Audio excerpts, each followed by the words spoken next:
Until that day, my friends, until all are one. Autobots transform and roll out. I started off as a fan of Dragon Ball Z first. Everyone loves it. Princess Peach or Toad.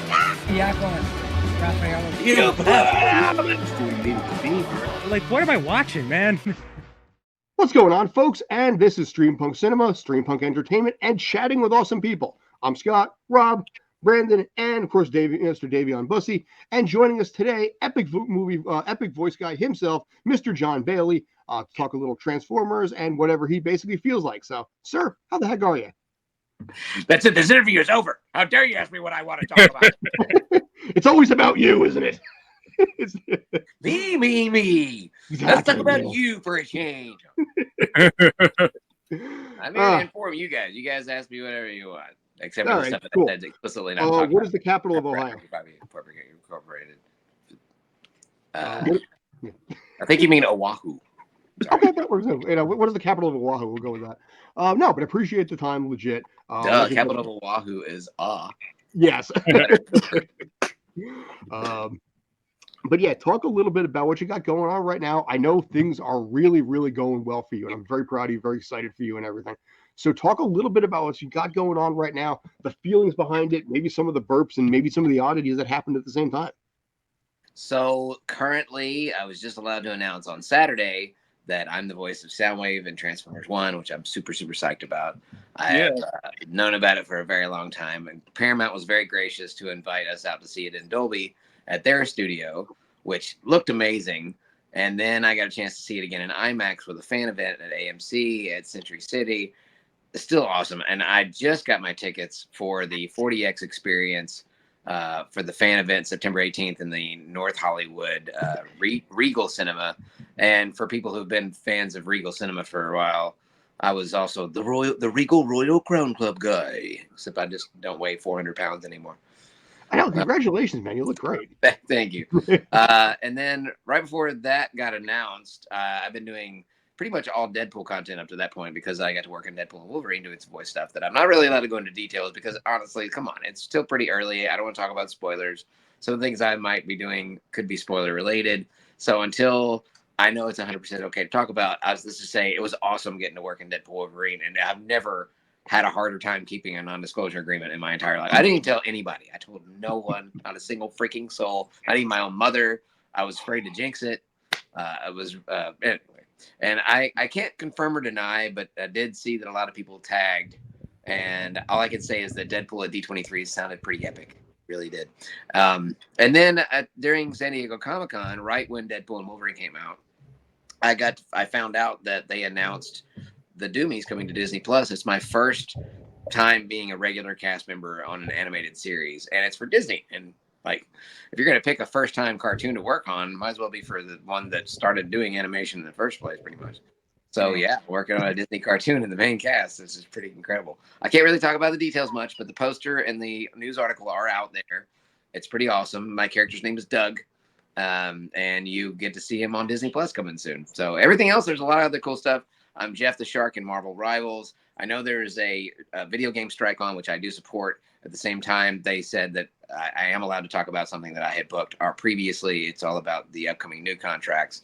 And for me, that was just exciting because Jeff the Shark is it's the cutest freaking character ever. And people are already playing the beta of Marvel Rivals, and it's Jeff's like their favorite. He's their main because he's so freaking cute.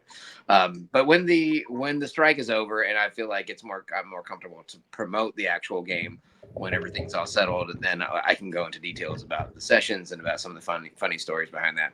But yeah, a lot of cool stuff coming out, and even more on the horizon. A lot more games, a lot more films that I'm still under non-disclosure for now. And I'm actually doing my own animation. I've got 7 cartoons, and I've got 3 live action shows and a movie that I'm all working on. And this happened just this morning, a movie screenplay that a mutual friend of ours wrote she wrote it as a book based on our movie screenplay. It's a horror short called The Grove. Is out on Amazon, and it's number 7 in the world. Nice. Oh, wow. In 2 days. And so it's a great story. It's part of a threequel trilogy, as we used to call it back in the old days, us boomers. It's a very cool concept of horror that's these days you can't really come up with anything new per se as just taking something that exists and doing a different perspective or different twist or different something about it, and it's pretty freaking good. It's a very good idea, and you can read the book for the story out now for free on Amazon. Just so you know. Woo! Nice. And if I missed anything, feel free to ask. But I'm also Brutus and AFK Journey, which just came out. And there's some other stuff that again that it's on the horizon. It's so very close. It's just like right there. But Have you gotten better at holding it in and not telling anyone about it? not when I take laxatives, but any other time. Okay, let me rephrase this slightly. When it comes to non-disclosure agreements and the money that is involved, it's honestly less about the money involved and more about the getting to work for that studio or that company ever again. Like, do you want them to be able to trust you? And I assume everything that they do is a test of like they'll say, "Hey, are you working on the Simpsons?" I'm like, "I don't know what you're talking about," because I have no idea. I could be literally in Disney Studios or wherever. And I don't trust anybody to not be like, we were just checking to see if you're going to keep it quiet. Good job. So I'm just say nothing to nobody. That's the best way to go about. Because thankfully for me, I'm easily distracted by, what's that? I'm sorry. I get easily distracted by shiny things. So because there's so much other stuff going on and because I have so much, if you could see how trashed my room is right now, there's a reason why there's a blank wall here. I'm going through all of these amazing toys, which I might as well do shameless self-promotion for. Blockies sent me out these awesome minifigures. You can build these little guys yourself.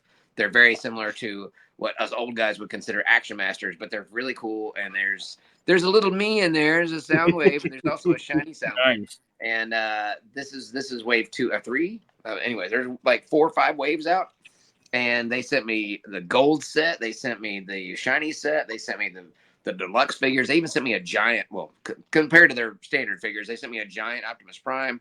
So they sent me a lot of stuff. And Robosen sent me out these 2 amazing real robots, actual transforming, talking, walking, an Optimus Prime and a Megatron. They're freaking amazing.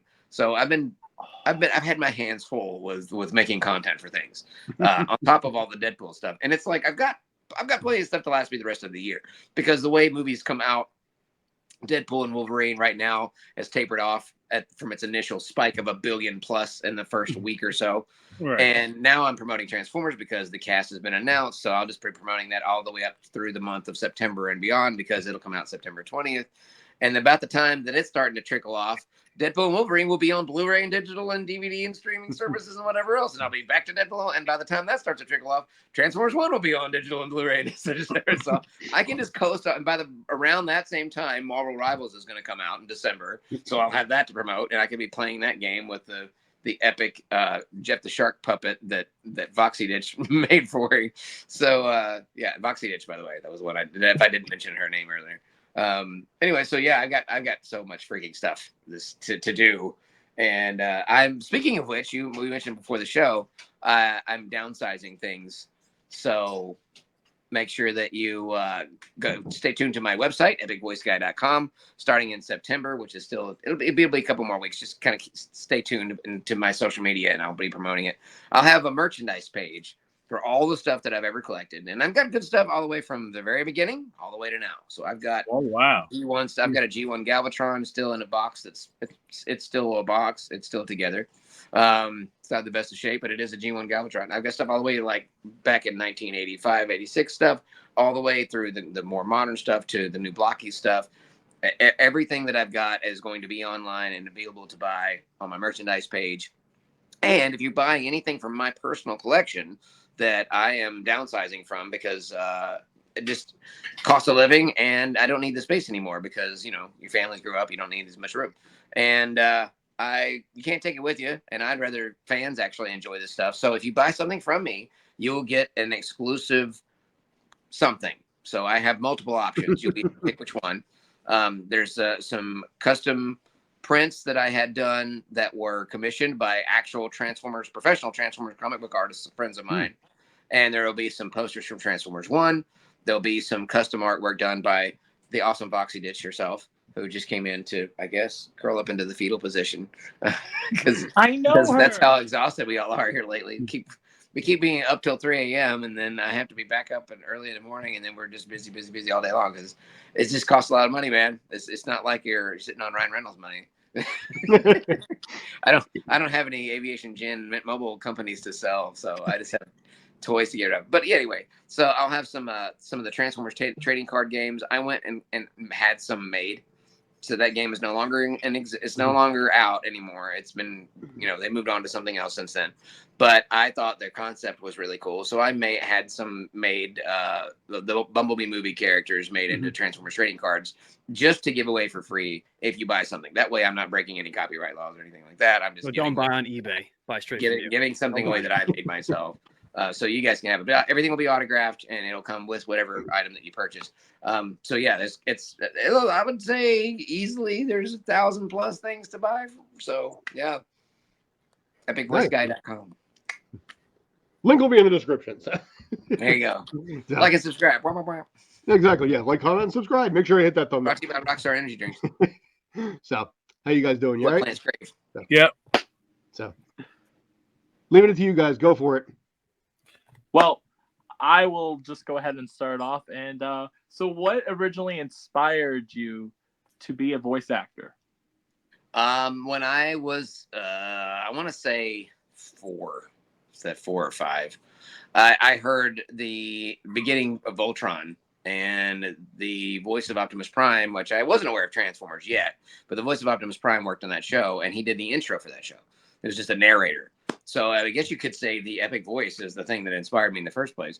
But it was that from days of long ago, that I was just like, wow. And I just kind of started paying attention to that. And I've always kind of been an audiophile.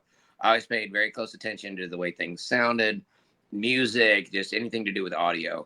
But that was kind of when the seed was planted. It wasn't something that I really was like, oh, I want to grow up and do that one day. It was like after time went on, that seed started to get better because I just continued to start doing voices. And then at some point, people started realizing you can actually do some pretty good acting. It was a little bit of acting here, stuff in school, stuff in college, sketches, whatever. And in the church, the puppet ministry, that was a great way to come up with character voices because they literally were like, hey, we need this, like super fast. That's what my manager does to me today. So everything was just basically training. The things that you learn in music, pitch, tempo, all that stuff applies directly to voiceover. I mean, basically a script is just sheet music. You just come up with the music yourself. And it was kind of opportunity after opportunity after that, big break after big break. And it just a long road that in 16 years can be condensed down to, I basically let Jesus take the wheel.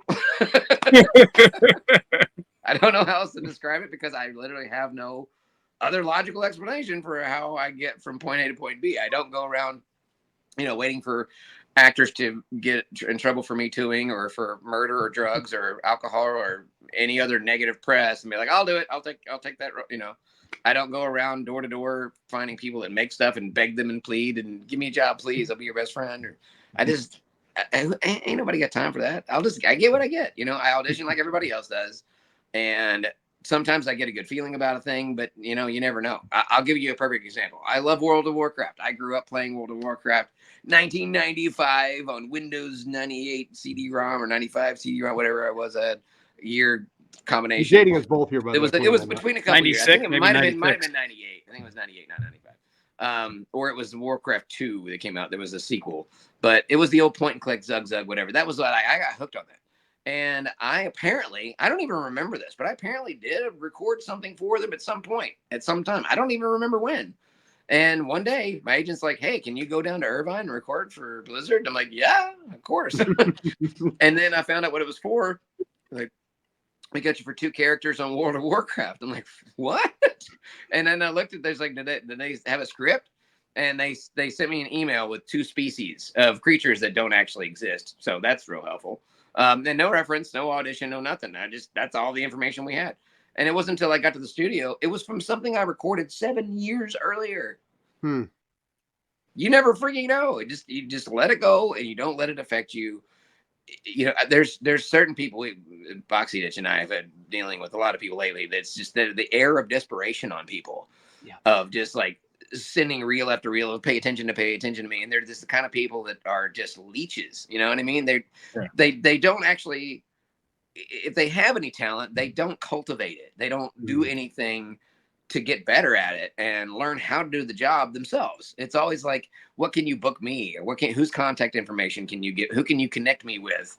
Or can you just book me directly for a thing and I don't have to be good at it? Or I don't know. Do you just go to driving school without preparing to get your driver's test or whatever and just go wander through traffic and killing people and be like, okay, where's my license?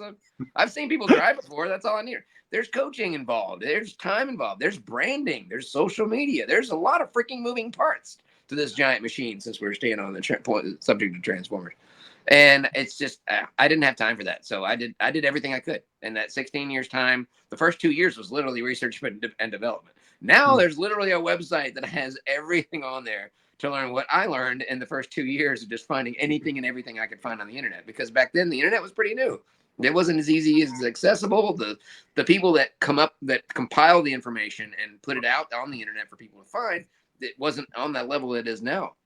Now you've got somebody like D. Bradley Baker, who's been every voice of every clone and every cartoon for the last 30-something years in movies, and he just made a website. I want to be a voiceactor.com. That's it. I want to be, not wannabe. There are wannabes, but proper English. I want to be a voiceactor.com. And it's literally, like I use literally a lot because it literally is. It really is everything there is to know, literally, about the voiceover industry. Everything for free. Wow. And people don't believe me. I'll go through, I get bored or I look for inspiration and I'll go through feeds thinking something might trigger something in my little spectrum brain. And I'll come across a feed and because the AI knows me well enough and the feeds, the algorithm, it's like, there'll be like voiceover, like, oh, somebody talking about voiceover. And I always hear the same thing. Oh yeah, I've always wanted to be a voice actor. And I give it like, oh, that's not real. I'm like, yes, it is. I want to be a voice actor. It's a free website made by a legend. And you can read it. You can learn everything you need to know. You could get all of the information and figure out what it is you want to do and know about what you need and etc. before you ever take a first coaching class. But that's the other thing people don't want to do. They don't want to pay for coaching. I literally coach at BigVoiceGuy.com. And one of my courses is called the Cheat Codes to Booking Video Games, because I learned how to do this job properly. I have 16 years of professional experience, 2 years of research and development. I've coached with the greatest people ever, like Charlie Adler, the voice of Starscream from the Transformers films, who was Cow and Chicken and the Devil guy from that. Like, he's been in this forever. And he is a blunt, brutally honest, affordable coach that I also recommend. So I know what I'm doing. I coach with the best, and I relay the information that I gleaned from all those good coaches into my own coaching stuff. It's right there. But everybody will come to me. Even funnier, Voxy Dish is the only one who has ever taken what I have said and actually went out there and applied it. And within 3 months, she was booking. Nice. And then now, because she's just applied what she's learned, she has more people coming to her asking her how to get into voiceover than come to me. And I'm right here. I'm right freaking here. And she's like, you feel jealous now. just go to Jon Bailey. He's over there. And then when I say, like, yes, I offer coaching and here's how much, I've even offered people work in exchange of services. Like, oh, you have 3 million followers. You can promote me on your social media and I will coach you. Okay, great. Chirp, chirp, chirp. Oh, wow. I would do a cricket better, but only D. Bradley Baker could do a cricket perfectly. Well, see, that's one of the things about voice acting. A lot of times people don't seem to realize it's a lot more difficult than it seems to be. You know, a lot of people think about, I mean, you look at, like, say, for example, Mark Hamill versus like Heath Ledger. Obviously, both are iconic in their own right. But a lot of people look at Mark Hamill's Joker and think to themselves, he was just sitting there in a booth. The problem is that there's no scene, there's no set design there. Nothing's been written or drawn out or anything like that. So as a result, the issue exists is that you have to come up with it in your mind, and then they form it after that. And or nowadays you can actually just find the footage, but people are too lazy or just too. They just don't want to. If it's not right there, spoon fed to them, they'll never see it. But if you've seen Mark Hamill in the studio recording, dude's a freaking great. He's on the same Oscar level that Heath Ledger was. Yeah, his veins would pop out of his freaking head. It's nuts. So, question: Do you think that, for the follow up, that people lack imagination when it comes to dealing with the studio and doing voice acting? Do they rely too much on, let me try to mimic somebody? Yep. And a lot of people see me that way because they see me from a place from YouTube, but there's a strategy to that. Impressions, doing sound like whatever stuff, that is great for social media. It is great for growing your brand. that is great for growing a fandom, because now your agencies and your manager, they care how many followers you have and on what platforms, and they care how many views you've got. I've literally, I know I use this word a lot because I feel like I have to say it because people they think I'm making it up or they think I'm embellishing, and I'm just straightforward telling you exactly the way it happens. I went to work on a movie. I heard it verbatim. I had the skill. They told me I had the skills. They said everything was perfect. I was right for the role. This other guy had more followers than me, and that's the only reason they cast him instead of him. That was it. That was freaking it. So I'm not out here trying to steal people's jobs. I'm not an impressionist. I'm just a guy who does impressions on social media to grow my followers. And then once my followers were at a level where I was getting hired and I was doing more booking, this is my career. This is what I make money at. I don't make any money to make social media. That is literally just to grow my brand, to grow those numbers, so I'm more hireable, so I'm more bookable. And honestly, I do get a lot of like bookings directly from my social media because somebody will see a thing. Or a brand deal or something will come along, or a company will be like, oh, we like your stuff. Like Blockies. Those guys gave me up all this stuff because I was making social media content about Transformers, because it's my favorite, regardless of whether I worked on it or not.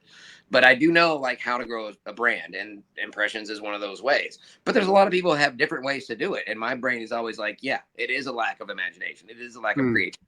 It's a lack of like, I can't come up with something myself. I'm just going to do what somebody else has done, or I've even seen people do exactly what somebody else has done. My buddy, which I never thought I would say the words my buddy, but name drop, Frank Caliendo from Mad TV, who's well known for being a great impressionist. We both just like, man, these guys are just like, as soon as we'll post a video, they'll post almost the exact same thing within a couple of hours and then claim, no, I did this a long time ago on TikTok. I was like, okay, so we live in a remix culture. If they did it before us, then we're copying them. But the timing of you putting out a video an hour, 2 hours after somebody else and using the exact same people or same voices or the same format, or if it's when you can tell that they look like they were made at the same cloning lab, like it's kind of like, yeah, right. This is not, you had nothing to do with us. Okay. But then oddly enough, you block them and they stop making those videos. It's funny because they don't have access to them anymore. They don't know what you're making. But people will piggyback off your stuff because they aren't original. And the same thing happens with voiceover when it comes to auditions and doing characters. People are so freaking scared. I get into this when I coach. So you don't get anything for free. Nice try, though. But yeah, people can tend to get into this kind of mindset of I have to just read the script the way it's written. But like what you were saying, it's not easy. It's not just standing in front of a microphone and reading a piece of paper and you get money. It's just not how this job works. It's not like your local news guy who's working for free on public radio going, today's weather is blah, blah, blah. He's doing it for free. He's volunteering. You're getting paid to do a job, and you have to be great at it, or you have to be the best at it, or you have to be great at looking like you're the best at it so you can get hired. Whatever it really takes. So, but yeah, I feel like people should work ethically and actually put in the work. Don't just, another thing I've seen actually happen is I've seen somebody who's got hired off of social media based on their numbers, and they did not have the experience or the coaching. It was really obvious. It was obvious to the point that they got called out by the director in the middle of the session, which is like a really big, like, not going to work around here anymore kind of thing. You never, ever want that to happen. And it's clearly because they just didn't do the coaching. They didn't know the rules of what they were doing. Like there's certain things you're not supposed to do in certain situations. You can't say this, this, and this. You can do this, this, and this. If you do it and you don't know, that's the risk you take. So is it better to be the deer in the headlights or to know everything you could possibly know and just be freaking ready no matter what? Be like Rocky Balboa, freaking in the freezer punching the meat. You are ready for anything. Even if you lose, you went down swinging your freaking hardest and they will remember your name is Rocky. Sometimes it's actually better to be remembered than booking the job, because if they didn't know you before, they move your audition from down here to way up here, and you're up at the top of the pile. They're like, keep an eye on that guy's good, or that girl, they're good. Well, that's the other side of it too. You're not just auditioning for that; you're auditioning for everything else that they might have. You're auditioning for that studio from that point on. In fact, at this point in my career, most of my bookings don't come from auditions anymore. They still do come from auditions, and I still do them as often as I can, but again, this is actually not a brag, but this is just the truth. Things right now have gotten busy. So when you're booking a lot, you have to, and when I mean by booking a lot, I don't mean like I'm in the studio every day, raking in freaking cash, whatever. But if they're like 2 or 3 days apart, even if you get 2 a week, if you get more than that, you really can't afford to do auditions, because if you do anything messes up your throat, you're messing up money. You're messing up just, that's confirmed money. You're just throwing a job away that you knew you had. So I try not to jinx that and be, because I've done that before. Before I worked on Halo Wars, it was the dumbest thing I ever done. I could have been a shoe-in for Microsoft from that point on because they were like, "Oh, this guy's great." I went to my audition at my agency because I wasn't living there at the time, and it was like, get as much face time with your agency as possible. They had this great video game opportunity. It was a bunch of soldiers and warriors and stuff, all vocally stressed, 300 men kind of thing. And I didn't even think about, like, I have a session for Microsoft today. Never even occurred to me. Just completely spectrum out my brain like a freaking fart in the wind. And then I got to the session, and within a few 30 minutes, I'm like, I could see where this is already going. I powered through that thing, but they could tell. They still booked me, but I never heard back from them again. It was years before I heard back from Microsoft. So you have to be careful not to. You can't go to ball games and you can't sports balls and concert and things are bars and conventions and things that you have to project over other people. Anything that causes you vocal stress, you have to avoid. You have to avoid booking things too close together. You have to book vocally stressful jobs on the weekend so you have time to recover. There's a lot freaking involved. People just don't know because they don't ever take the time to ask. Okay. All right, so like, because with me, I like to go to karaoke, and my favorite song to sing is Metallica "Enter the Sandman." The most fun karaoke song you could pick.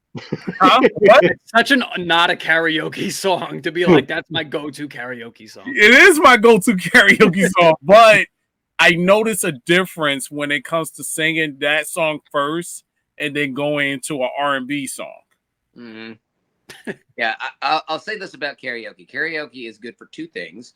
One, it is good for strengthening your vocal cords if you kind of make it part of your routine. Yeah. And the second thing it's great for, as far as being a voice actor, is it helps start to build your confidence. And I say the same thing with karaoke is the same thing with doing stand-up comedy. Do an open mic night, do karaoke, and then get in the booth by yourself and do an audition and feel the difference. You're like, oh man, I don't know if you guys remember that really freaking old movie with Dennis Quaid or whatever, where he played the guy who got out of the major leagues, became a coach for a high school team. The Rookie. His arm got better. The Rookie. I've got the book It's over kind of here. like that. Those kids were practicing against a major league pitcher and had no freaking clue. When you go to karaoke and do stand up, you're going up against major league level pressure to perform in front of other people. And then when you go to in the booth, it's like freaking softball. It's so freaking easy because then you're not worried about all the people that are, what do they think? What do they do? Was that guy going to throw a beer? Like all of a sudden you're by yourself, all alone, nice and easy. So pretty much those are really good exercises when you. Yeah, but you hit on a thing. Don't do the vocally stressful songs unless it's the weekend. Especially don't do them first. You build up to it. I always freak people out because I go dressed as Optimus Prime and I sing What I've Done by Linkin Park. And if you've listened to that song, there's 45 minutes of nothing or 45 seconds of nothing at the beginning. And I do Optimus Prime's Feels like speech. 45 minutes. Yeah, well, you feel it does. But not when Optimus Prime's doing his speech, it doesn't. It runs out of time real quick, so I can't go too slow. But yeah, so it always freaks people out in karaoke when Optimus Prime starts singing. Pretty cool. That's the other side of it too. You probably get a lot of people being like, "Hey, do this, sing this song or do this." I mean, that's they roar. Yeah, that's the whole thing. At the end of every video there too, it's like say this. It's like, yeah. Can you do this voice? Can you do that voice? Yeah. Yeah. I call it voice. Look, it's like I'm a freaking the little guy in the street with the freaking coin thing, and he's playing his accordion or harpsichord or whatever, and I'm sitting there. And it's always the worst. I was at a convention recently, and it's always like the worst voices. They changed what's supposed to have been a voice acting panel to an impressions panel, and I'm like, dude, anybody? I mean, no offense, but most people can do impressions, especially the ones they were throwing out. They're like Mickey Mouse. I'm like, oh my gosh, are you serious? Everybody Mickey Mouse. Do you know who I am? I am a professional. Give us the real challenge. Well, see, the other part of it is also, it's like, hey, say something dirty about Optimus Prime. Exactly. We've got an actual guy who does, like, not to brag again, but at this point in my career, I've booked over 30 voices for Transformers that I'm allowed to talk about. And it's like, you got me up here and you're asking me to do Mickey Mouse and Stitch? Come on. No, I'm just kidding. Got freaking Deadpool on stage, and they're asking for Mickey Mouse, even though he does own his soul now. Mickey eternally owns his soul. Saying. Disney owns everything, including that contract real quick. So there was no contract because, not to brag, but he does not read. Nice. So what else you got, guys, if anything? I got something. Was there a project or a moment, a certain character that you worked on where it was kind of like the I made it moment, that it really was like this this is gonna work out? It's I don't think it really feels that way. It kind of feels like every time the bills the got right paid, attitude, I knew I was in the right place. I don't know Mhm. how else to put it. Like the money would just come in when it was supposed to come in. That bookings would happen when they're supposed to happen. I have no. I joke, but at the same time, I really don't joke about Jesus taking the wheel because I really just put things in God's hands. And yes, I do agree that some of it has to do with talent, but I also look at who gave me that talent and if I'm using it for the right thing, or if I'm doing it selfishly or for the wrong reasons or whatever else. But I don't get held up on like, man, I didn't get that job or I didn't get this job. I didn't get it for a reason. And sometimes I'll just be frank with everybody. Sometimes the thing that I thought I wanted will come out. I'm like, Yes, I agree with you. Yes. But I'm glad I've dodged that bullet, because I'm like, yeah, that'd have been a paycheck, but I would be like, no, I don't know what you're talking about. I didn't work on that movie. at what cost at the same time? So, give you Source Connect or no? I'll give you a good example. I'm going to use a family-friendly word because my content, I try to keep my content. Just call me PG Pool. Let's just keep it that way. There was my very first theatrical trailer that I booked, and it was for some of the guys that were in the Hangover SNL cast folks, and it was called A Good Old Fashioned Group of People Having a Good Time Together in a Bad Situation word that I cannot say. And when I booked it, it dawned on me instantly, like I can't even promote this or talk about like, hey guys, hear me in the trailer for fudge. Because like I couldn't even tell my parents because one of two horrible things would happen. One, they would know what that means. Number two, I would have to explain it to them. So I was like, neither one of those are good outcomes for me. I don't even know which one he's talking about. Yeah, it starts with an O, but and it yeah. ends with an O, if you know what I mean. It's with multiple people O's. Anyway, about those Mets. Yeah, like I said, it was just like, and that was another one that I worked on this Netflix series. It was kind of like the Italian version of Sopranos, which I know sounds like an oxymoron, but it was called Sabura, and it was one of the things you do in ADR is you dub things into English, and when we got in there, my buddy Todd was like the director for this. You guys have seen him in tons of stuff, but he does a lot of anime, and he came in, he's like, hey guys, you ready for the big bunch of people loving each other scene? Like in the trailer, both of these have the same common theme here. Like the trailer and this job both have the same problem. And I was in there with one of the actors from Moana, and it was like a mixed group of people, and we were all like, ha ha ha, that's funny. We'll see you in there. We thought he was joking. Until I walked in the room, there's a 70-inch television screen frozen on a bunch of people without clothes on. And he's like, and if you've ever worked on ADR, if you heard somebody talk about it, they play through the scene first so you can record. So you can say, let's check the scene out. So they play through this 2-minute long thing. And I was like, and as soon as I was like, I didn't hear a lick of stuff that needs to be dubbed into English, Todd. This is just to hold us blackmail over us or something. I don't know. He's like, I figured we get the most embarrassing thing out of the way first. I still to this day, I don't think we should have. I don't think we needed to record anything because nobody used any English words. I'm sorry, but O and are international words. And I got to explain to my mom on my IMDb page, rather rigorous fellow in the corner, Jon Bailey. Remember that's an exact quote from the director. Why don't you do the rather rigorous fellow in the corner there, John? I'm like, oh, goody. Hey, but at the same time, for some people, that's the highlight of their career too. So yeah. So if that was their career goal, I mean, clearly, based on the color of my face right now, this was not on the menu. I didn't know. I knew it was an adult con, but you think Mafia, you don't think that. You think, you think Sopranos, you think guys getting whacked and stuff. You know what I mean? I was not prepared. Well, apparently none of the other actors were either because they were like, oh, whoa, you were serious. All right, good. And you're like, okay, well, let's never speak of this again.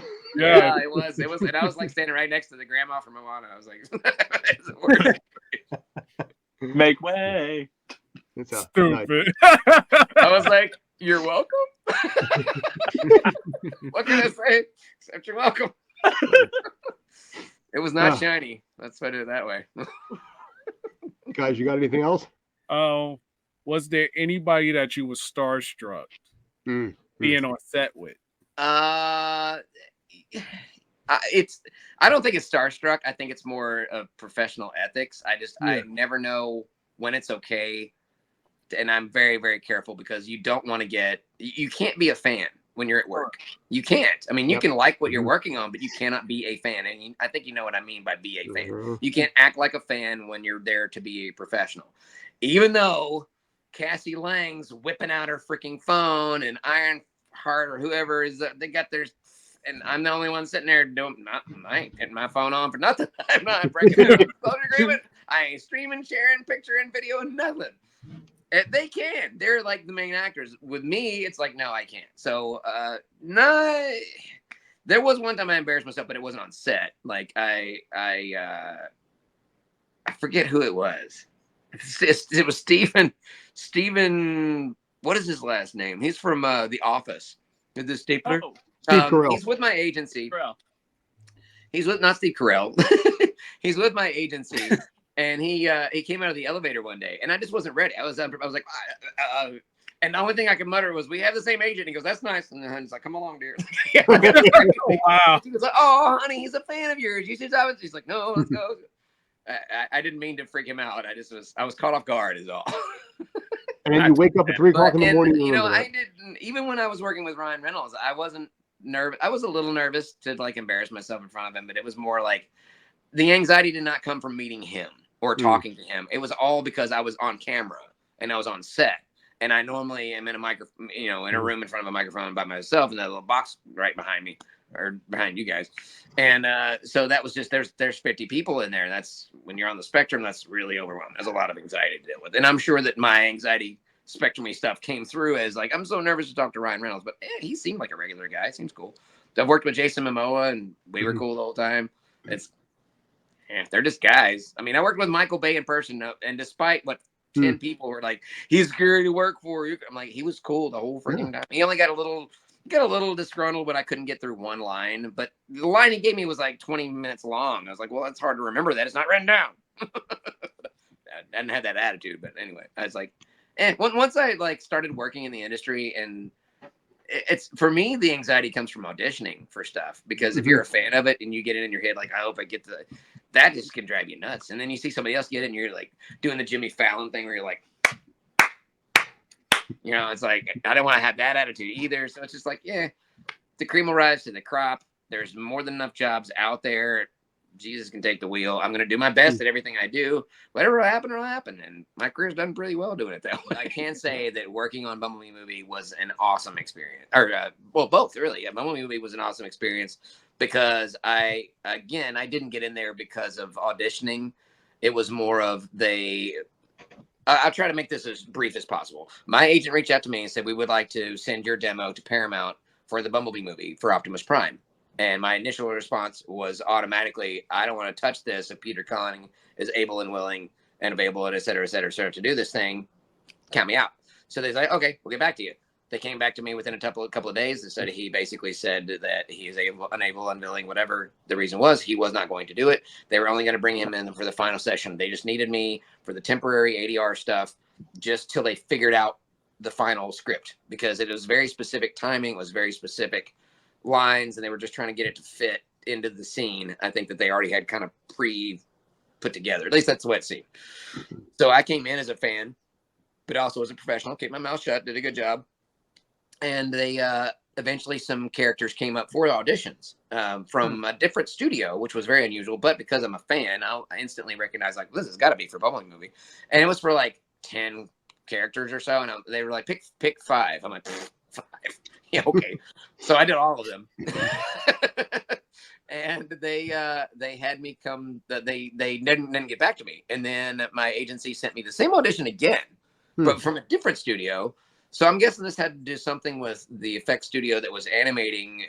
I don't know, but they were like, no, same audition, but different company. I'm like, okay, so I just did it again.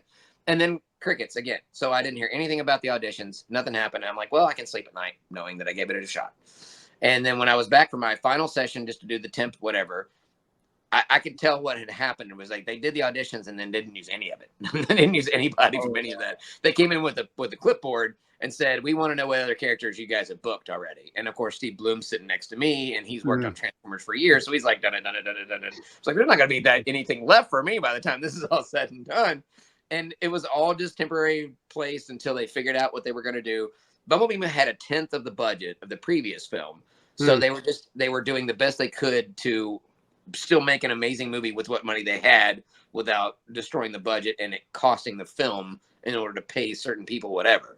But I was only ever there to be temporary, so I didn't. Even though I did audition, I auditioned after I'd already gotten booked, and I was only booked to basically be. It's the ADR for filling in for someone else is the equivalent of being a stunt double or a stand-in or just like a understudy. You're just doing this stuff just for the timing, for kind of the levels, whatever, and then they have the actor come in to do one great record. They film them, then they do the animation and stuff. So I was just ecstatic because once they let me go in there, I did my 2 that were left over. It was Ratchet and Ironhide, and Ironhide got cut, and so did Ratchet, as far as I know. So both of those 2 guys, if I had not said anything, I wouldn't have been in the movie at all. And I said, "Do you mind if I'll try out for some of these other characters? Because like I've known these guys for 40 years. At the time, I think it was 35 or whatever years. I was like, I've gotten pretty good at some of these. If you want them to sound as close to the real thing, and the real guys can't and won't, or the budget won't allow, at least for the temporary audio, because when we first started, he played through. Travis Knight was really good about this. He played through like a whole playlist of clips that were all edited together of each character individually, that was a lot of research and editing done to make sure that the voices matched to the original characters. And some of these characters were Don Messick's character, who passed away a long time ago, Chris Lotta's character, who passed away. So I don't have trouble, because I will do these guys. I'll honor these guys and do the very best I can to make it sound like those voices that those old school fans like me really loved, to the best of my ability. And then I hope if they can get somebody that's better, whatever's best for this movie. Because as a Transformers fan, I want it to be the best it can be, even if I'm not involved. If I was a casting director, people would probably automatically assume that I would cast myself for certain roles. I already know exactly who I would cast, and you'd be surprised it's not going to be me. I'd probably be the characters that had either never had a voice before, or characters whose actors just are no longer with us, out of respect, because I already know who the best people for the characters would be. And it blow all y'all's minds, and I ain't saying nothing until Transformers and Paramount hire me, okay? So anyways, that kind of wrapped up, and Travis Knight I didn't even know it was Travis Knight at the time. It was kind of like Harry Potter when I worked on Michael Bay's movie, because it was like when he traveled back in time and he saw himself do the Spectra Patrona. Because I was like, well, now that I know he's Travis Knight after the fact, I know I was fine. So now if I work with some big movie director, I already know what I can. So what do I got to be nervous about? So it's kind of like, I thought he was just an engineer dude. And he was like, dude, you're blowing my mind. He sounds just like the original cartoon. So I feel like that movie doing well, and me being respectful and being professional and doing a great job for them. And I feel like that definitely gave me a little bit of a hole in the door or whatever for the Transformers 1 film. So, yeah, it was really awesome. But Transformers 1, totally different experience, because the director was not only a hardcore Transformers fan, he also just loved to have fun with the whole thing. And it just felt more of like a flow, because it was not just that one scene in the film. You know what I mean? Because the last one was a live action film with just this much animated stuff in it. This is the whole animated film. And it was just so much fun. Every day I'd go in there with a cool new Transformers outfit. And the director was always like looking forward to how John's going to be dressed when he comes in next. And my infinite knowledge of Transformers, I was basically like his search engine. He's like, hey, what about this? I'm like, this right here. And he's like, see, there you go. I see that John already knows. So I was like his wiki. Well, it's sort of like Christopher Lee on Lord of the Rings. He knew that so far in and out that Peter Jackson relied on him for insight and knowledge, because Christopher Lee not only narrated it, but he read the Lord of the Rings literally every single year for like 60 years straight. That would be like them hiring Stephen Colbert for Lord of the Rings and then trying to tell him what to do about it, because he was like, no. He's basically memorized the entire freaking thing. Wow. Good on you, man. So nice. At this point, we're at 45 minutes. I don't know if you guys had anything else. I feel like he's trying to kick me off of here, man. He's like, you're gonna go. I gave him infinite time, and he's like, I know, but I feel bad, because I figure basically you got more exciting things to do than chat with us tonight. I was chuckling. You know, that's why I accepted today. This is one of those rare days where I actually had a little extra time, and this was on the agenda to do. Everything else was just kind Then of I will shut up. doing this stuff, which is awesome, but it's very time consuming. I probably could have put together 3 or 4 of these guys in the time it took me to do this interview, but you know, I get a chance to promote the movie. It's coming out soon. If you happen to be in the LA area, Voxy Dish and I are going to go to the 40X screening. This is one that we've been looking forward to because we haven't seen it in 3D or 40X yet. The 40X Theater Regal in North Hollywood. It's September 18th. So it's a limited tickets available. Once that theater is sold out, it's out. It's a fan event. It's 2 days before the movie releases. So we're going to see it in 40X, and they've got exclusive posters there from Paramount and Transformers. And because I'm there, you can get it signed by Soundwave if you happen to be there. It's the 18th, Regal North Hollywood, and we will be there. And then any other questions? I'm cool with that. Whatever. I got plenty of time. Cool. All right. So my question is, what advice can you give someone that is trying to pursue voice acting? I already gave my main thing. My main thing is go to that website. Just go to that website, because you could spend at a minimum, you could spend 2 weeks learning everything there is to know on that site. And if you're on the spectrum and you have that hyper-focused superpower, you can blow through that thing in less than that. And just like know, and then you could start to figure out, okay, well, these are all the things that they've got. I feel like I would be good here. So I need to learn about this. And then it's kind of like going through like a list of ingredients for a recipe, and certain things like I don't like spicy stuff. I can't, I'm not a fan of that one. Gotcha. No peanuts. I got peanut allergy. So you go through like, well, this stuff's locally stressful. This stuff requires me to live in a certain place or do whatever. But you can kind of figure out just based on what kind of jobs there are and what's involved, the hardware, the software, all those things are literally right there. Once you've gotten all that stuff in your brain, because all that stuff took me 2 years to find out. Now it's all in one place. That can shave a ton of time and save you a lot of effort of hiring other people to learn the basic stuff, because then you know about the industry. There's a big difference between knowing about the industry and doing the job, but the more information you have, the better at the job you'll be. I mean, there's a reason why they do, tutorials and videos, and like when you go get a job, they're like, here's how to do the job. People order our patties. I mean, you still need to know what you're doing. That's why I recommend to do that first, so you know the stuff, and then learn how to take that knowledge, find a coach that can expound and help you expand on the areas that you want to learn in, and then you'll start to get better and better. And then you'll actually start pursuing this stuff, because everything else starts to fall in place if you go through the right steps. There are ways to bypass the right steps. That doesn't mean you're going to be successful. Yes, people have gotten hired from having millions of followers on social media, and then they never really did very much. Or people just kind of peak out around here somewhere because the best they can do is some YouTube stuff. It's I don't know about you, but I'd rather work for my favorite stuff. I've worked on Muppets. I've worked on Lego. I've worked on Star Wars. I've worked for Disney. I've worked for Marvel. The only 2 things on my nerd list that I haven't booked yet are anything DC Comics and Ninja Turtles, for whatever reason. Those 2, not for lack of trying. But like all the other stuff and my favorites, like Transformers, it's like I get to work on the coolest stuff, and I did it the right way. I just learned how to do it right. I don't know how I can convince people otherwise, because my rates are ridiculously low compared to most people. Most people charge $500 for 1 hour of coaching. That's a lot of money. I've seen people charge $1,000 an hour. Yeah, that's a ton of money. My rate's not nearly that high. I do half that. And I know what to teach you within 1 2-hour session or 2 1-hour sessions. So you don't have to keep coming back and doing session after session because that's kind of how most coaching things are set up to get repeat people coming through there. How many times do you need to go through there before you learn what you need to learn? Either if you're not getting better, maybe you need to go be a plumber. And I don't mean the video game kind of, maybe you need to do something else, because there are other ways to perform that are not doing voiceover. Maybe that's not what you're cut out for.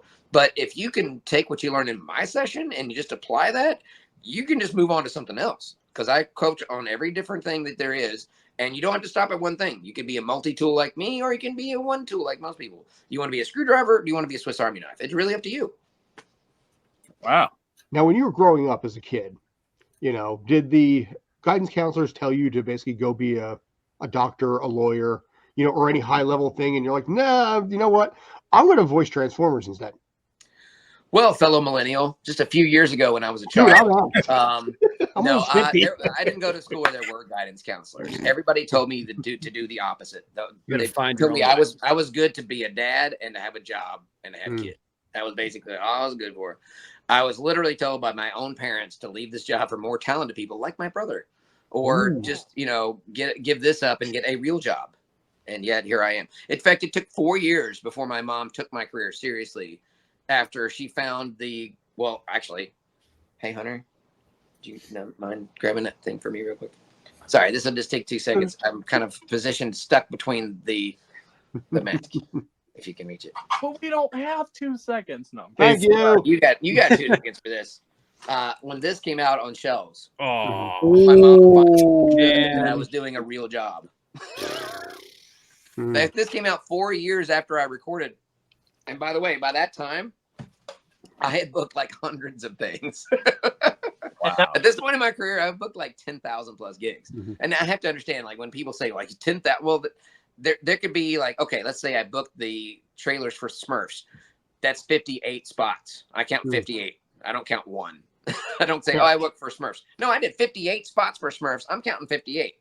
So that's the way my numbers work. Because sometimes you'll work for Transformers, but you've worked for a whole freaking list. Like I sent you a list. You're welcome to ask me about anything on that list, by the way, that I emailed. Because that's not one project. People might only, oh, you're in Transformers 1. That's amazing. You're finally made. I'm like, dude, I've been Soundwave 5 times. Got to pay attention. Yeah. But I don't go around just only promoting like, this is what I do. This is what I work on. Here's my character. Or here's a bunch of characters that I did the voice for, or this is me saying Skibbity in 15 voices that I booked. Like, ain't nobody got time for that, man. I like to make content. I don't like to do I feel like there's promotion and then there's content. And I enjoy making people laugh. I enjoy making people smile. I enjoy pointing the people in the right direction and hopefully inspiring people to be able to do what I do and do it the right way. Do it ethically and not do it with your nose up somebody's butt or your leeching off somebody else's career coattails, trying to whatever, because people think that's what I do. I'm like, ADR is a normal job. You guys know that, right? Yeah. And just so anybody who doesn't live anywhere near a major city knows, anytime there's a screening of a film and it's not out yet, it's not finished, you'll hear ADR all the time. Those are literally people hired like me to do the temporary stuff. And sometimes the actor, like with Pixar, the guys who work on the movies do their own ADR, and they're putting the voices to the animatics or to the storyboards. And then sometimes that's how you ended up with, not my gumdrop buttons. That guy worked on Shrek. He was not a voice actor.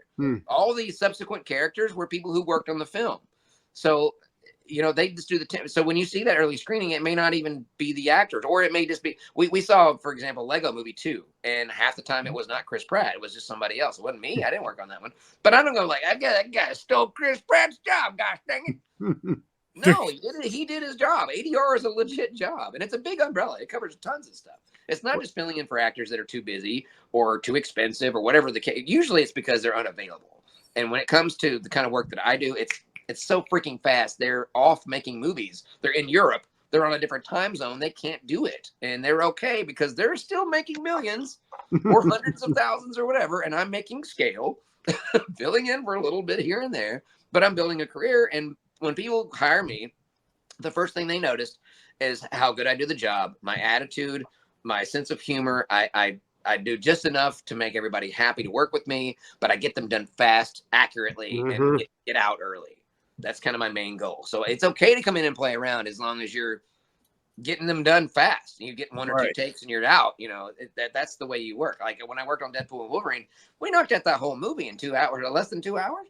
Nice. So it's like I'm just let's go. Like that's the way Ryan Reynolds actually likes to work too. Like when we worked on Mint Mobile, we knocked out 2 commercials, only one of which aired, but we knocked out both of those in 20 minutes. We only did 2 takes of each, and we finished. I don't like wasting people's time, and I know that if you want to get hired back again and again, get them a nice big lunch. Like, man, get Jon Bailey. It's gonna be an easy day. So I've been booked recently. I got booked for 4 hours. I was done in 20 minutes. That's not the first time that's happened. It happened with the Warcraft story I told you earlier. I thought I was going to be stuck in traffic in Irvine, which is almost a Comic-Con in San Diego. I didn't know because I didn't know LA area. Irvine's really freaking far from LA. I went there on gas fumes, thinking, man, I'm going to be here for 4 hours, and I'm going to be coming back in the middle of LA traffic on a freaking Thursday. We're right past LAX.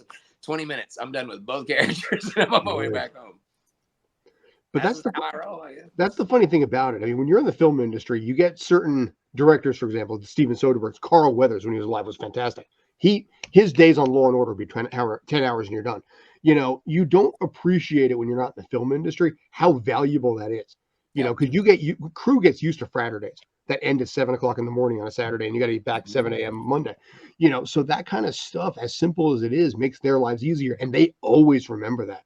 It is such an underappreciated part of the industry.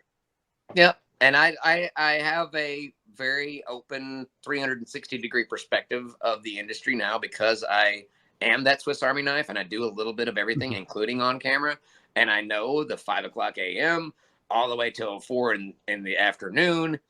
And I only worked for 20 minutes. That was just one commercial. Imagine being in a movie.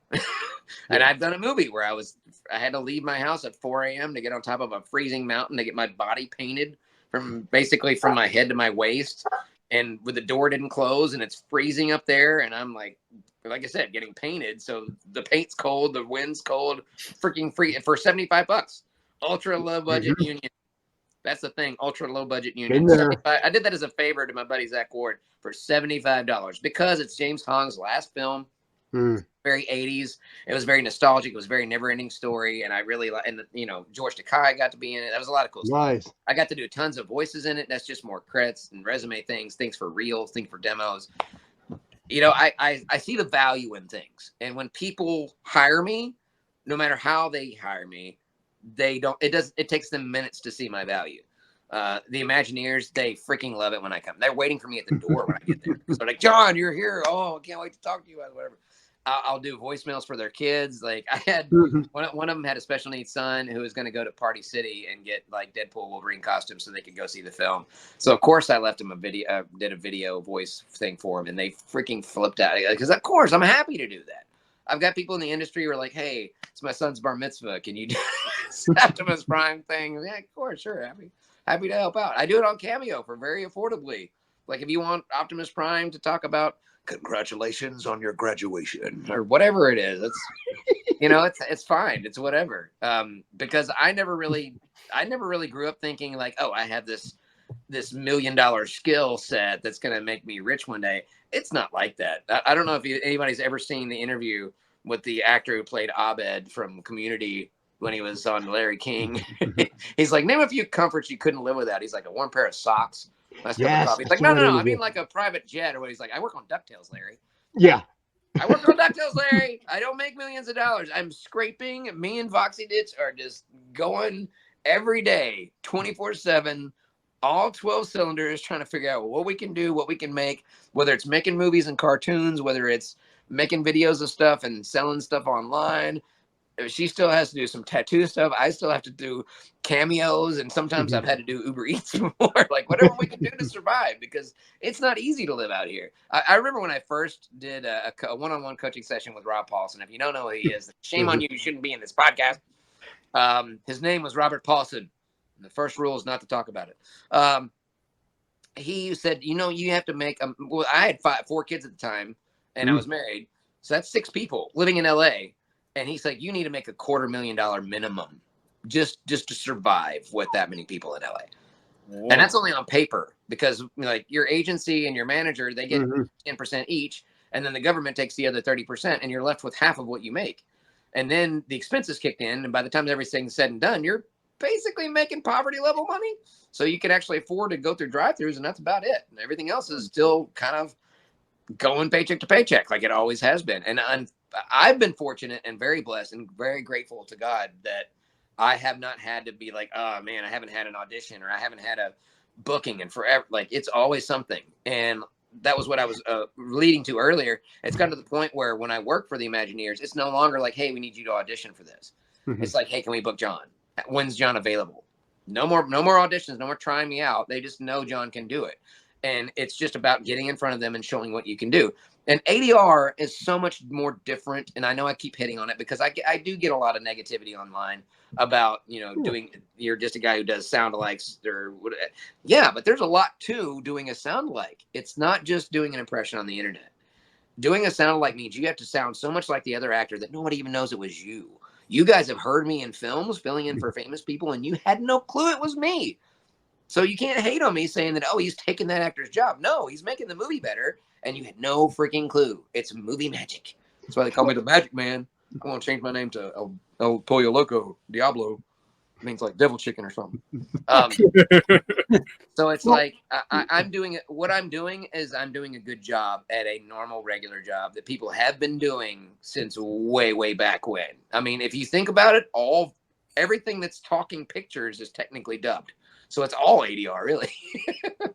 And I don't have a problem with people having a problem with me personally, but I think if it's baseless because you think that I'm out there scalping up jobs from people that I literally just audition for what I get auditions for. If I get and this has happened multiple times, if I get an audition for somebody's character that I know, and like if it's something I'm like, oh, whoa, and this has happened more than one time, but I'll give you 2 examples. One was Gears of War. All of a sudden, there's a Marcus Phoenix audition just popped up in my thing. I just freaking messaged John DiMaggio. Not the first time they tried to recast John DiMaggio, by the way. I got another one for another John, for Bender, for Futurama. And he's like, didn't have nothing to do with me, man, but you didn't hear that from me. But he was like, I appreciate it. I got that you got my back. And I told my agency, there's no way I'm going to freaking touch this. That's John DiMaggio's. And it wasn't because he's like, no, I don't want to. Because he was very open. When they made the game, he's like, I can't. I'm sorry. I'm just busy doing this other thing. I don't have time to do a video game. So he was like, yeah, you have to get it sound alike because I cannot do it. So if there's a legal reason, if there's a schedule reason, if there's a physical or mental reason why they cannot do the job, I would rather it be me or somebody as good or better than me than somebody else than not have work and not be able to take care of the bills. So fault me for just doing my job and being good at it. But this is how much of my job is ADR, guys. I do video games. I do trailers. I do commercials. I do my own social media content. I'm making my own stuff, making my own cartoons. I work on animation too. I do lots of cool stuff. It's not just this one little thing. It's not just impressions. Being a sound alike is a very niche job, and you have to be a great actor. In fact, one of the biggest compliments I've had 2 very good compliments, both of them kind of similar. One, when I worked on 6 Underground, Michael Bay said it with his own mouth. Not only can he sound like Ryan Reynolds, he can act as good as Ryan Reynolds can. Nobody even knew it was me. It was that good. The other one is when I was working on, well, there was another one. I can't remember the actor's name, but apparently the actor heard me filling in for him. He's like, wow, that guy sounds better than me, better than I do. He said it sounds more like me than me, which I took that as a huge compliment. But the funniest one was when I was working on Ender's Game. I had gotten an audition for Harrison Ford, who was with trailers, especially. A lot of ADR is mainly in trailers because trailers, they go so fast and actors just are not available. And they're like, I'm not working on that for scale. So if they don't include that in their contract, like I'll do ADR on trailers for this much extra money or include it in my overall contract up front, they're like, no, either get a sound alike or just clip it from the movie or pay me more money. And usually it's so, or it's just like, I need this right now. And I have no way to do this right now. It's 13 o'clock in Beijing and you're in LA. So I get it. I understand. It's just how the business works. But I got an audition for Harrison Ford, which I never thought in a million years I would get a Harrison Ford booking. And I booked it. I came in, I recorded, and then I heard back that they appreciated it, but Harrison Ford decided to come in and do it himself. I still got paid, but Harrison Ford, I mean, how am I going to get mad at that? Harrison Ford did his own voice. Somehow I got called back in and I was like, excuse me again? Come again? This time in my ear? And it was like, oh, what, why is there a thing? And he's like, well, he kind of came in kind of drinky, kind of smoky. And he just kind of read through his lines like he was at an award show. And he didn't act at all. And he said, you did a better job of acting like Harrison Ford than Harrison Ford did acting like Harrison Ford. So I took that as a very huge compliment because he just basically came in, read through the script and go, give me my paycheck and left. So they had to get somebody else because that was terrible. Another reason, this one was for a health reason, Bruce Willis. Everybody knows his story now, but when I was doing the dubbing for 5 or 6 movies for Bruce Willis, nobody knew it was me. Not a single person has any idea that I was filling it for Bruce Willis because his health was ailing and nobody knew. I assumed based on what I'd been told that he had had a stroke and nobody caught it, but it was actually something much worse than that. And all the symptoms were there. Him forgetting lines, him not being able to focus or remember or complete a sentence or just not being able to, articulate the words. Having to go through the thing again and again, it got to be much easier and more helpful just to have somebody ADR who was actually good at it. So it helps to be a great sound alike, but it helps to be really good at the technical side. ADR is a very technical job, especially in anime. Don't even get me started. Anime is even harder than live action because they don't give you the script ahead of time, number one. Mhm. Number two, they literally just kind of put the line on the screen and then you have to dub it. So you have to be very good at memorizing that line because you're not going to be able to read it again. You can't look over here and look over here unless you have Steve Buscemi eyes. You can't look at both places at the same time. I'm not Rango. I can't freaking, you know. So I would memorize the line and then focus on the mouth and the timing and then do that. And once I realized that was the trick to anime, everything else was easy at that point. And that's how I got good at doing anime because and believe it or not, it's easy. You can practice at home, mute your television and put the subtitles on. Then you memorize the line, watch it through, go back and rewind it, and then try to watch without reading the line and watch the mouth, and your line matches up with that. Then worry about the acting. I don't know if you noticed in anime, but they don't really care a whole lot about the acting and the voice types. It's kind of all the same a little bit. And as much as I love it, it does, I couldn't, if there's 30 voice actors doing a similar character, I probably couldn't distinguish between them because a lot of anime is very similar. But it's the technical side of things. It's watching those, memorizing the lines, watching the mouth, getting the emotion right, getting the timing right. That was the main thing for me. And once I figured that out, everything was smooth. But every part of ADR is a little bit different. But it's not just like, oh, I get on the thing and I do Kermit the Frog and I make millions of dollars. Not how it works. It's not. It's more like surgery. It is more like going through and carving out spot. I bet anybody who watched it had no idea my voice is a Detective Pikachu or Deadpool and Wolverine for that matter. You just don't even hear it because I'm good at my job. Wait, you were in those movies? No, I'm just kidding. No, he wasn't. That's the not physically. But if you were to look back at basically everything you've had up until this point, is there anything in there that you still look at in absolute awe? Yeah, of course. Well, let me put it this way. Let me rephrase that. In our line of work, it's real easy to have an amazing moment and then stop and think to yourself, holy crap, that was 14 years ago. That was 11 years ago. You have these things where you have these mind-blowing experiences, and then you realize how many years back it really was that you had it. Yeah, I have two of those.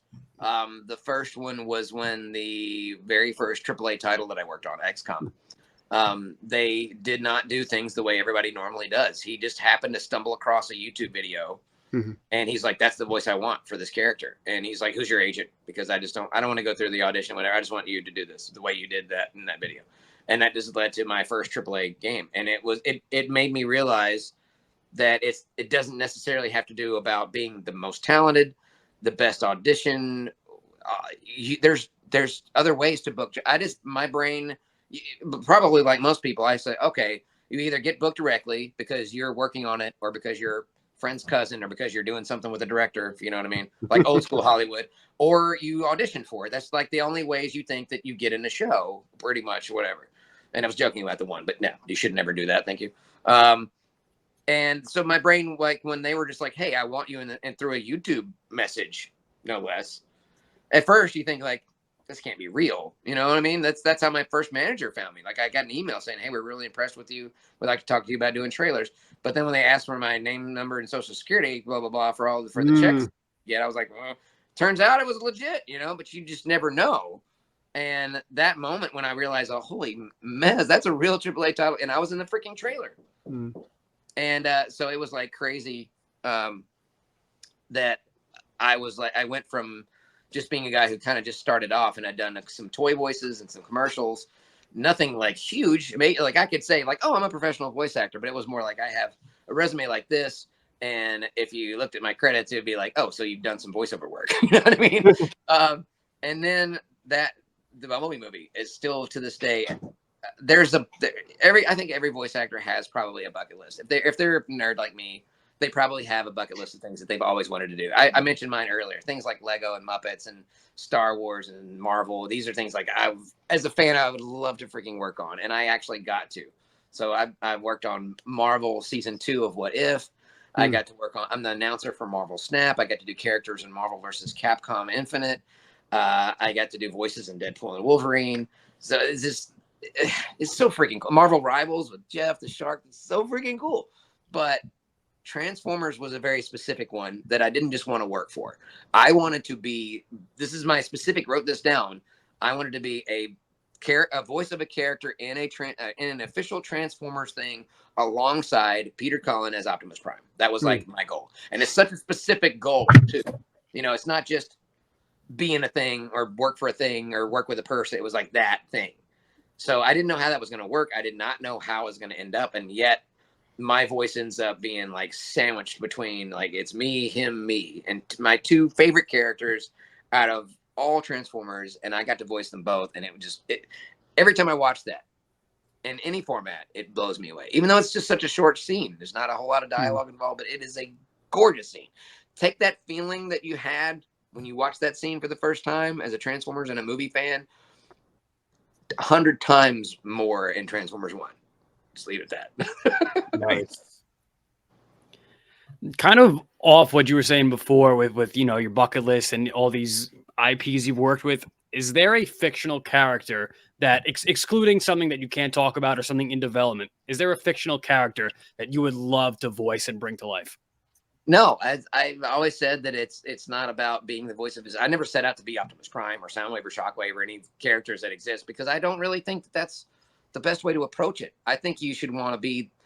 I want to be the voice of this brand new thing, this brand new character, this character that's never exists, this new whatever, like the main character in a video game or the main character, or like with Doomies. Like I'm actually in a main. That's one of the things that I'm describing right now is that I'm a new character in a new show that's awesome, and it's a cartoon, really well animated, and it's going to be on Disney Plus. That is like the goal. Because anything else that's more like I want to work for that brand, not specifically for that character. And I do understand, like when it comes with Ninja Turtles and with Batman, we know most of the characters, but Ninja Turtles, I don't know if you noticed, but if you're an old school Ninja Turtles fan, there's no end of characters for me to voice in that franchise. So I feel like eventually somewhere down the road, I mean, I'm friends with Adam Goldberg-ish. We work together. We know each other. We chat every once in a while. We're both big nerds. We both love Transformers.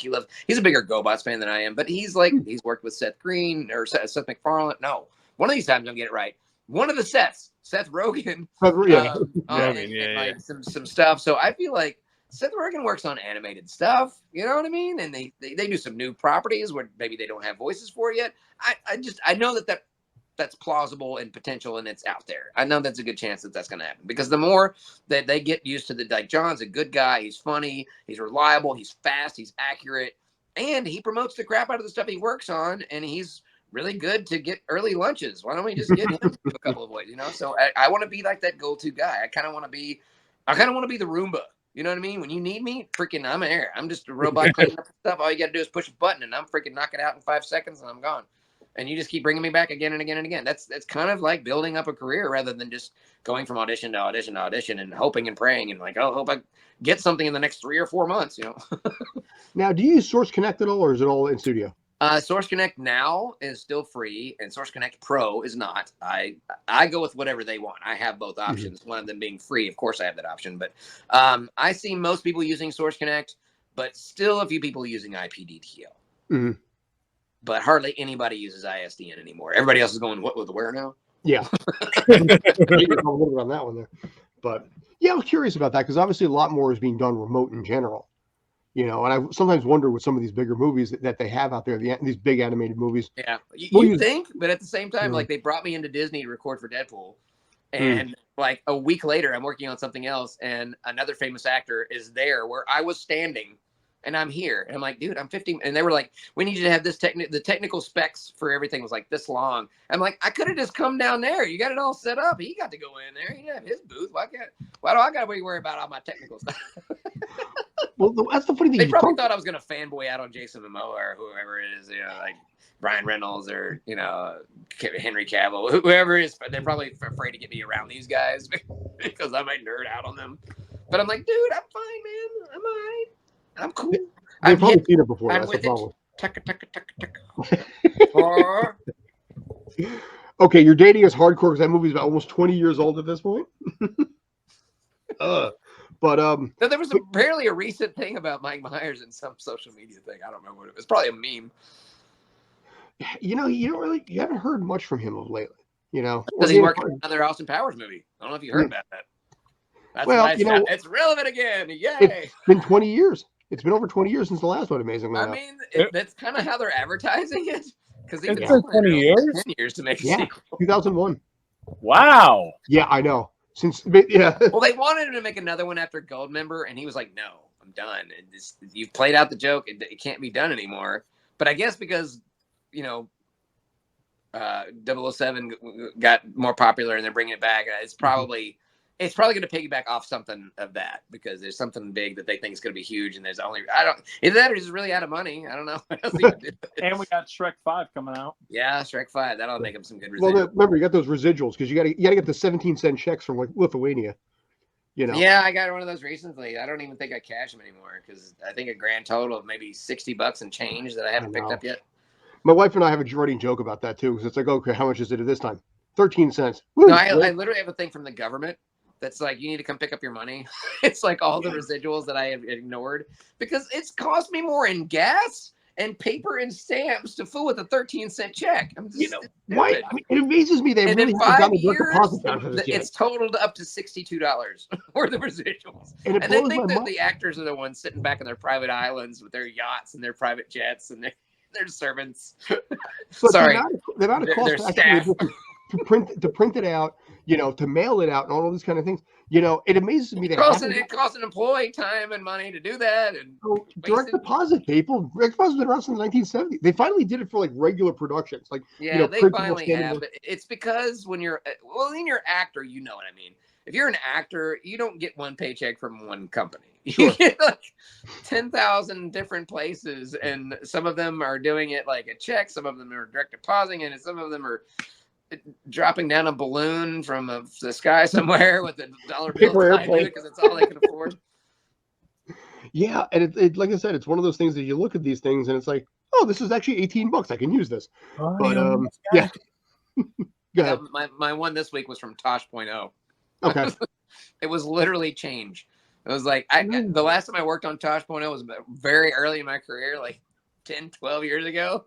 And apparently somebody just keeps watching it. I don't know why. I don't get why people watch, like, I worked on a Colbert show. No, Kimmel. Yeah, I worked on Kimmel shows. Every once in a while, random, like, who goes back and watches these old, like, talk shows and stuff? Like, why? Especially Like, I didn't watch all 100 seasons of you know, Late Night with so-and-so. I better go pay for it on demand. So unless it's on Pluto or something like that, you know? Pluto TV or one of those guys where they have like the entire 24 hours of something. I guess. I don't know, man. I guess because I've graduated from having time to watch television to only watching bits of TV at the end of the day when I'm eating food and about to go to sleep. That's about it. So go ahead, Rob. You had something?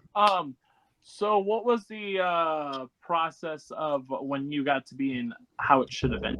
Like the How It Should Have Ended Up was already aware of me because I was a fan of their animation and their content, and they were also working with Screen Junkies at the time, so they like connected at VidCon, and I just basically gave my cards like, hey, if you guys ever need voices. And I kind of tell as a new, like, Honest Trail was the only thing I'd really done yet. I was very new in my career, so they kind of probably just gave me the fan treatment, you know, like, oh, sure. And then as my career grew, they're like, oh, wow, John's like a big deal. So, and I knew that they were a big deal, and I'm always just like, hey, if it's just a little bit of whatever, I'm happy to send it out. And then they realized, I think they got the idea that I was way busier than I was, so they kind of don't ask me to do a lot for them. I've told them millions of times, like, I'm always happy to do whatever, and I always do more than I'm supposed to do. So recently we did the hybrid parody of Inside Out 2 meets Deadpool and Wolverine. Yeah. And it was actually my idea to have Deadpool voice all of his own. Because at the end of the first Inside Out, the parents, it's one voice for all their different inside emotions. But only in Riley's head does she have 5 different voices or whatever. So I was like, we should do like the grown-up version so what Deadpool does all the characters for it. So they originally only wanted me to do anger and Hugh Jackman at the end just being angry, and Deadpool's like joy, like the happy version of it. And it's like, shoot, I'll do all of them because I would love to do him sad and do him French. Oui. So I just sent them a huge challenge. They're like, oh, this is so much more awesome than what we were asking for. This is so much better. So they just did the whole thing. And we've always just been really cool. Like I like their stuff, and they never oversaturate me with like too much work to do. All this stuff's very, very short and quick to do. And if anything ever happens, which did happen not too long ago, they sent me out a script and they got something right, which apparently the writer of that has accurately predicted a lot of things in movies when making some content. And I'm like, I can't record this. I can't, because it'll look like I broke non-disclosure agreement. And they're like, oh man. And it's gotten to the point where people in the comments actually miss me. Like, where's John? Oh no, why isn't he voicing this character? So that made me feel pretty good that people like that work. But yeah, they're always funny, and I love working on animation. And as far as I'm concerned, How Chip in It is a real cartoon. They end up they're on my demo and they're on my reel. So nice. How many cartoons do you think you've done at this point? You said 10,000 projects across the board. 10,000 projects. Animation is literally the hardest nut to crack. So cartoons, I can count on probably one hand so far how many like big animation project type things that I've gotten to work on. And some people do lots of cartoons, and some people just have worked on a lot of cartoons over a very long period of time, which makes it look like they're working in tons of cartoons. But every voice actor out there will let you know you're not just a cartoon voice actor. Mm-hmm. You do this much cartoon stuff. Everything else is commercial, trailer, promo, any audio books, whatever you can get. So, or, don't quit your day job, basically. And another thing I want to throw at you, most of the stuff you do, like now when it comes like to the cartoon stuff, do you actually go on set, or most of it are you doing at home in like your studio and stuff? It's always a bit of both. It just depends on the project. I've recorded animation from here, and I've recorded animation in studios. It's kind of, it's not enough of either one to say it's more this or that. It's pretty split pretty evenly, at least for animation. I'd say the same thing probably goes for films. But TV shows, live action TV shows, I would say the majority of that they have me do here in my own studio. And that's cool with me that, big studios like NBC or whatever will trust my booth setup to record without having to worry about bringing me in, because I am here. Like, they know I'm right down the street. This is going to sound like a weird question, but which do you prefer? I think I prefer to go in studio, because my studio, I have to worry about a lot more. I have to be my own engineer. I have to worry about any audio problems. That anything goes wrong and I'm in a studio, it's not my fault. It's the engineer, it's somebody else. It's the other client on the other end. It's technical, whatever. It ain't me, because I've been fired over stuff that happened in my booth that I had no control of. That would, if I'd been in a studio, I would have gotten fired. The engineer would have gotten fired. That kind of makes sense in this case. Yeah. Also, at the same time, if you're in a studio, I don't know how much of a zone you have, you can be in. I mean, I guess you. Well, it's an 8 foot by 4 foot, and I don't mind. I think it's too big for me, but I filled up that extra space, so it feels a little more like a smaller booth, but mainly just for storage space purposes only. But my goal is to one day downsize from this to an actual mobile studio, and I think that will give me a place to live that's not, expensive and going to drain me dry. It's something I can actually pay for, and with satellite internet, I don't have to worry about being anywhere anytime and internet going out or power going off or whatever. I can just have a studio ready to go, and I don't have to live in LA anymore, and especially in the middle of the valley where it's 1,000,000 degrees, because they nicknamed this place the Devil's Armpit for a reason. Oh wow. Well, the year I moved in, everything was on fire. I think it graduated to Devil's Butt Crack, but progress. It looks like it's getting better from here. It does. Oh, it's getting more hygienic. When they're like, it's the hottest place ever. I'm like, dude, I'm in the hottest place. It never got over 100 and something this summer. Like, come on. Like, I get that things are bad, but let's not exaggerate and just make up stuff. It was not as brutal. The summer I came here 8 years ago was the worst one to date. It was hot all the way to September. It was in the 110s. There were fires. The sky was orange like Terminator 2. It was yes. So, yeah. That was a 20% low battery notification. So, all right, fair. So, guys, you have anything else in this case? No, I'm as good as gold.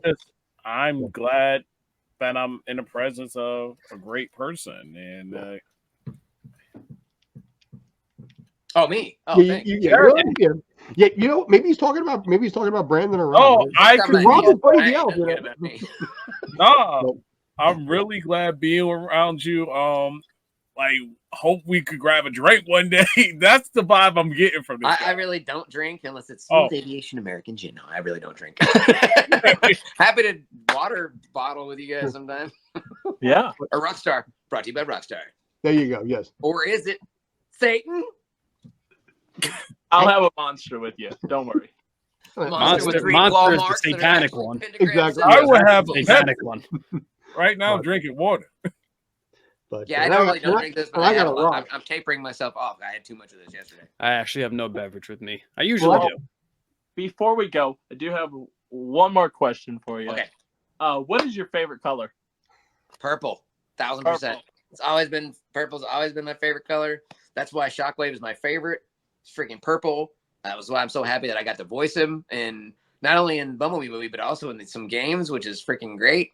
And he's the coolest toy. I got a little guy over there somewhere that I just got from Blockies. I'm really happy about. I was hoping to get the metal shiny version, but maybe they'll hook me up. Anyway, just I had the purple's original- awesome. They I had the should. original Soundwave back in the 80s.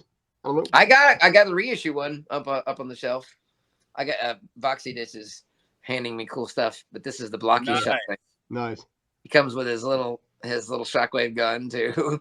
He's so cute. Look how cute I am. It's the only logical choice. Anyways, there you go. Love it. Thing you want? You want to hand me that Soundwave on the top shelf in the box? Are you gonna make me jealous now? Oh yeah. Yep. But this is not the '80s version. This is the reissue. Okay, not bad though. Not bad. Oh, nice vibe. Not It literally By the way, looks exactly kids, the that's called same the as the cassette deck. original. The main That's called difference the between this and the original is that the insert plastic inside is not as strong as the original plastic, and you can always tell a reissue because on the reissue the buttons are all one. Hang on, the buttons are all one big giant chunk. Yeah, And Oh, the nice. original, the buttons were individual, and when you push them in, they all pushed in. because I think And they had blue in between. They did not. That's the quickest. And the button on the side for volume was made of die-cast metal. So that now it's Yes, plastic. it was. Oh my god. Yeah, that's the only way to spot a fake. If it has the original like copyright printed on the plastic, it's a remote. Just check the buttons. And then I gave mine to a neighbor, and he broke it in like 3 days. Oh, Yeah, okay. I hope it was That sucks. from Walmart. It was only $40 or whatever. it was 1980, like 485 money, you know. So and I had a lot of them then. I had Yeah, you but know, in 40 years, that thing would have been worth $1,000, Brandon. Yeah. The Transformer toys are as hot and as valuable as ever. ugh. Yeah, they'll never not be. That's what I'm saying. I'm gonna have some great stuff for sale. You just keep updated on my website, Epic Voice Don't go Guy, to eBay. or is just what follow you're me on telling us. social medias at Epic Voice Guy. It's right there. Because I'll be updating stuff. I got tons of stuff to freaking sell, guys. I have so much to get rid of. And like I said, you get cool free stuff. You get free autographed exclusives. Cool. So nice. And one more time, what was that website? EpicVoiceGuy.com. Social media at Epic Voice Guy. There you go. Nice. Mr. Bailey, I appreciate the time, man. You've been nothing Mr. but Bailey awesome. was my fault. Thank you. All right, Thank you. John. Okay, yeah, John. Johnny, listen, man. I appreciate the time. You've been awesome on this. You know, you're amazing. Wonderful. Until that day, my friends, until all are one. Autobots transform and roll out.